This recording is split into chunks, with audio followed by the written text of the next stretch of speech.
Hello everyone.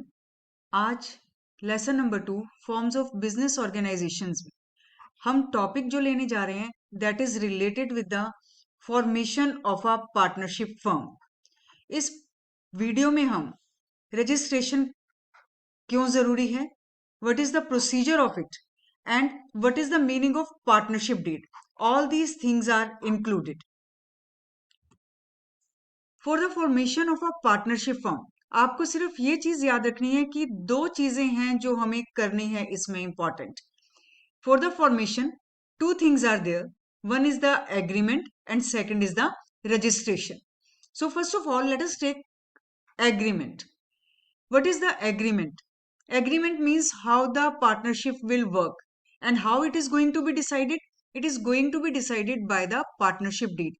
Partnership deed is a document where all the terms and conditions, all the rules and regulation, all the duties and rights of partners are written.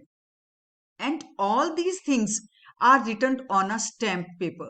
Stamped paper क्या होता है? ये एक हमारा legal paper है। इस legal paper पे अगर हम कुछ भी लिख देते हैं उसको हम ये मानते हैं कि अब ये लॉफुल हो गया, अब हम इसके अगेंस्ट नहीं जा सकते, ये एक लीगल पेपर हो गया, इसके अगेंस्ट नहीं जाना। So the partnership deed, it is a agreement that is written on a stamped paper and it contains all the rules and regulations, all the terms and conditions, all the duties and rights of partner. अभी हम detail में करेंगे कि क्या क्या इस stamped paper पे, क्या क्या इस एग्रीमेंट में इंक्लूडेड है। लेकिन यहाँ साथ ही एक बात और आपके लिए, that this agreement can be oral or it can be written. Oral agreement क्या होता है? आपने और मैंने पास खड़े होकर कुछ एग्री कर लिया, हाँ ठीक है हम ऐसे काम करेंगे, that is known as the oral agreement. So in the same manner partnership deed में भी ये जो हमारा एग्रीमेंट है इट कैन बी ओरल और it can be written, but the written agreement, the written partnership deed is always preferred. क्यों इसे prefer किया जाता है? Because written is a proof that these are the things that is decided. So always the written one is preferred in comparison to the oral one, क्योंकि oral one का कोई भी proof नहीं है, right? तो अब हम बात करते हैं कि पार्टनरशिप डीड में कॉमन कंटेंट कौन कौन से होते हैं। इसमें आप ये मान लीजिए कि फर्म से रिलेटेड और पार्टनर से related every information has to be given. तो सबसे पहले हम फर्म से रिलेटेड कौन कौन सी इंफॉर्मेशन है, that is what is the name of the firm, that will be written. Second, nature of the business. Nature of business means आप किस तरह का बिजनेस करने जा रहे हो। कोई आप मैन्युफैक्चरिंग बिजनेस कर रहे हैं या आप कुछ सर्विस से रिलेटेड बिजनेस करना चाह रहे हैं, और अगर मैन्युफैक्चरिंग है, सर्विस है, तो भी वो किस तरह की है, that is going to be told here very clearly. बात नेक्स्ट है आपका प्लेस, कि आपके ऑफिस का, आपका काम करने का क्या एड्रेस है, what is the place of that working area. Next, अब यहाँ पे हमने ये जो तीन किए that is related with the firm itself. क्या क्या था फर्म से related? Name of the firm, nature of the firm and the place of business, जिसे हम कहते हैं सिंपल वर्ड्स में address of business, address of office. अब हम बात करेंगे कि पार्टनर से रिलेटेड कौन कौन सी इंफॉर्मेशन हमें देनी है। जैसे हमने फर्म का नेम दिया, उनका एड्रेस दिया, इसी तरह से name and address of partners will be given. अब उसके बाद वो पार्टनर्स क्यों बने? Because they contributed some capital. तो उन्होंने कितना कैपिटल कॉन्ट्रीब्यूट किया, यहाँ पे हमें वो भी मेंशन करना है। ठीक, इसी से रिलेटेड एक पॉइंट यहाँ पे और डाला है, वो आपको मैं बता दूं। समटाइम्स द पार्टनर्स एग्री कि जो उन्होंने कैपिटल कंट्रीब्यूट की है, some interest will be given on it, 10%, 5%। So if they agree, यहाँ पे इफ एनी भी लिख लीजिए, if they agree that some rate of interest will be given on the capital, then what is that rate of interest. इसी के साथ एक और पॉइंट आपको बता दूं, rate of interest paid by the partners on the money withdrawn from firm. जब उन्होंने कुछ इन्वेस्ट किया तो उसके ऊपर कुछ रेट ऑफ इंटरेस्ट उनको मिलेगा। इसी तरह से अगर उन्होंने मनी विड्रॉ की तो उसके ऊपर उनको रेट ऑफ इंटरेस्ट कुछ पे करना होगा। So that will be mentioned in the partnership deed. इसी तरह से अगर उन्होंने कुछ लोन दिया, किसी पार्टनर ने फर्म को लोन प्रोवाइड कर दिया, तो उसके ऊपर इंटरेस्ट पेबल होगा या नहीं होगा, और अगर होगा then what will be the rate of interest, then that will be mentioned here. तो रेट ऑफ इंटरेस्ट के हमारे 3 पॉइंट्स हैं. One is that the rate of interest to be paid on the capital, जो उन्होंने पैसा लगाया है, the money that they have invested in the firm, either any rate of interest, either any interest will be given on that और not. इसी तरह से if they are going to withdraw the amount, either some interest has to be paid or not, and what will be the rate of interest, that will be mentioned here. And the third is, if they are going to pay any loan to the firm, then what will be the rate of interest that will be given to the partners. तो ये rate of interest के हमारे 3 points हो गए. अब बात करते हैं और क्या मेंशन होगा पार्टनरशिप डीड में. That will be the profit sharing ratio, means उनका प्रॉफिट किस रेशियो में डिवाइड होगा. इसके साथ साथ मैं आपको एक और बात बता दूं कि अगर इन्होंने ये यहाँ पे रेशियो मेंशन नहीं की पार्टनरशिप डीड में, तो इक्वल डिवाइड हो जाता है profit. But if some ratio is given, then according to this ratio the profit will be divided among the partners. Next is rights and duties of the partners in management. Here for example the 3 partners are there, A, B, C. They are going to divide their task according to their ability.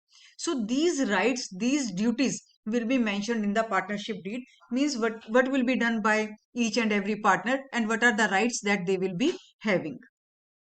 Next point है amount of salary payable to the partners. अब आप देखोगे कि यहाँ पे salary का क्यों आया, because they are going to share the profit, they are the partners. लेकिन सैलरी हम तब देते हैं अपने पार्टनर्स को if they are providing some additional services to the firm. Additional services, for example one partner is a very good accountant. So in spite of taking the accountant from outsider, that partner is going to perform that job for the firm. In this case, this accountant will be given some salary for giving the services. So that salary has to be mentioned in the partnership deed. Next is, अब ये common थोड़े से अलग आ गए, ये हमारे firm से related भी पॉइंट्स खत्म हो गए. अब next is mode of maintaining the accounts, accounts कैसे मेंटेन होंगे. How the disputes will be solved, what will be the procedure, कैसे हम उन डिस्प्यूट्स को सॉल्व करेंगे, प्रोसीजर क्या होगा, मेथड क्या होगा to solve the disputes. Disputes का मतलब if any conflict is there in between, then how it will be solved, that is going to be mentioned here. Next, what will be the procedure of retirement? What will be the procedure of dissolution? Dissolution means firm is coming to an end, right? और जब कोई firm end पे आएगी, then definitely there is some procedure, there is some method. So that is also has to be mentioned in the partnership deed. So all these things will be mentioned in the partnership deed. अब बात करते हैं registration की, क्योंकि partnership deed अब हम कर चुके. नेक्स्ट इज रजिस्ट्रेशन करना है पार्टनरशिप फर्म का. हम फीचर्स में ये कर चुके हैं that registration is not at all compulsory for the partnership firm, right? But still the partners they prefer to register the firm. What are the advantages of the registration, वो इसके बाद हम करेंगे. सो फर्स्ट ऑफ ऑल बात करते हैं कि what is the time for the registration. Registration can be done any time. It can be done at the time of the formation of the partnership firm and it can be done any time later on. मतलब जब दिल करे partners का, at that time the registration of the partnership firm can be done. Why there is no specific time for the registration, because it is not at all compulsory. इसलिए जब उनका मन करे, whenever they wish, they can register the partnership firm. ये compulsory नहीं है, but still the partners prefer to get their firm registered. Now what is the procedure of the registration of the partnership firm? First of all, for each and everything, as you know, that one is application has to be given. Application देंगे and application के साथ हर चीज की आपको मालूम है कि कोई ना कोई फीस होती है. जैसे आप एडमिशन लेते हैं, एक एप्लीकेशन देंगे और उसके साथ साथ एडमिशन फीस देंगे. In the same way here one application will be given and the registration fees will be given. These two things will be given to the registrar. ये तो दो हो गई मेन चीजें. But now with this application and fees, some documents have to be submitted. What are those documents? First one is name of the firm. Second is address of the head office. Firm है कहाँ पे, उसका head office कहाँ है, कहाँ से उसकी working चल रही है. And what are the address of the branches? जो भी उनकी ब्रांचेस हैं, अगर हमारा थोड़ा सा लार्ज स्केल का है, definitely one will be the head office and other will be the branches, तो इन दोनों का एड्रेस हमें देना है। ये हो गई हमारे फर्म की बात। अब बात करते हैं हम पार्टनर्स की।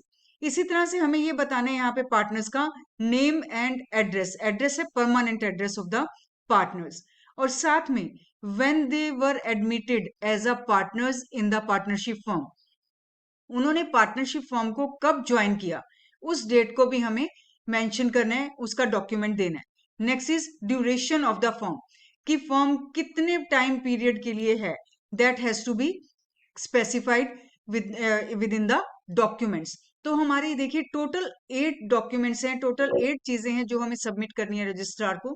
One is the application, second is registration fees, third is application के साथ जो हमने दिया that is name of the firm, head office का एड्रेस, ब्रांचेस का एड्रेस, उसी की तरह name and address of the partners, वो कब एडमिटेड हुए पार्टनरशिप फर्म में, and what is the time period of the partnership firm, what is the duration of partnership firm, that has to be mentioned। अब ये सारे documents हमारे किसके पास चले गए हैं, it has to be submitted to the registrar।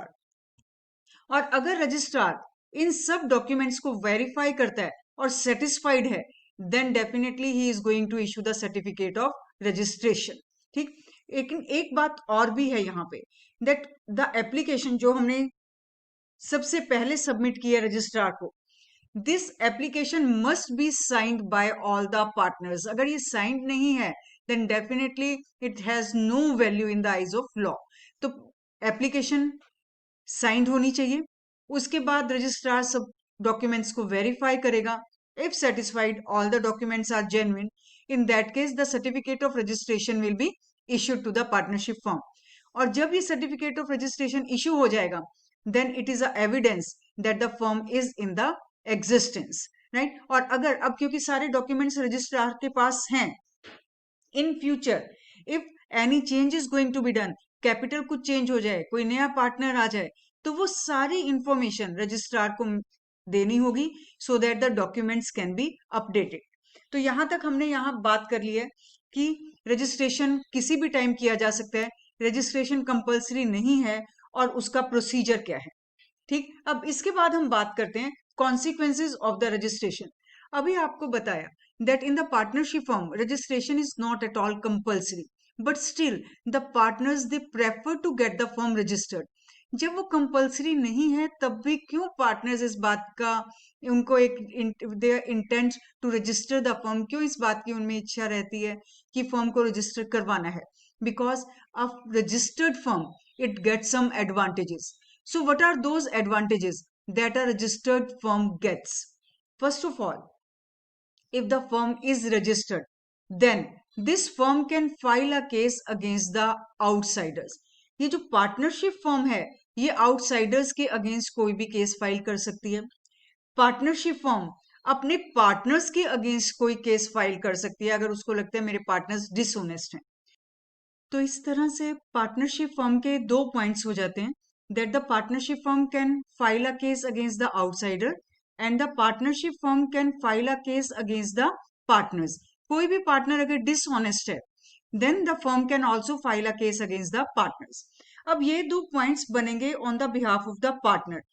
One partner can also file a case against the partnership firm। जैसे यहाँ पे था partnership firm can file the case against the partners, बिल्कुल इसका ऑपोजिट है, that the partners can file a case against the partnership firm। And the next is one partner can file a case against any other partner, right। तो 4 points हैं, these are the advantages that a firm will get if it is registered, that the firm can file a case against the outsider, firm can file a case against the partners, the partners can file a case against the firm, and the partner can file a case against the any other partner। और इसी तरह से अगर ये question आ जाए that what are the consequences of the non registration of firm, word यहाँ पे अगर नॉन लग गया तो इसी तरह से यहाँ पे भी आप कैन नॉट कर देंगे, simple, that the partnership firm can not file a case against the outsider, can not file a case against the partners, partner can not file a case against the firm, and the partner versus another partner is not at all possible, right. तो इस तरह से ये हमारा consequences हैं non registration के। या benefits हैं रजिस्ट्रेशन। तो इस वीडियो में हमने formation of a partnership firm को कवर कर लिया है, जिसमें हमने पार्टनरशिप डीड को किया पूरा, और दूसरा नेक्स्ट जो हमने पॉइंट किया that is the registration of the firm, right. अगर पूरी फॉर्मेशन का क्वेश्चन आ जाए तो हमें इसमें डीड और रजिस्ट्रेशन और उसका प्रोसीजर पूरा मेंशन करना होगा। But if the question is regarding one part that what is the partnership deed, then tell only the content about the partnership deed, and if it is only about the registration, then cover only this point. But if the question is about the partnership formation, then it will include these 2 points, and it also depends upon the weightage कि कितने marks का हमारा question आया। So next video में मिलेंगे हम एक next topic के साथ। Thanks to all of you.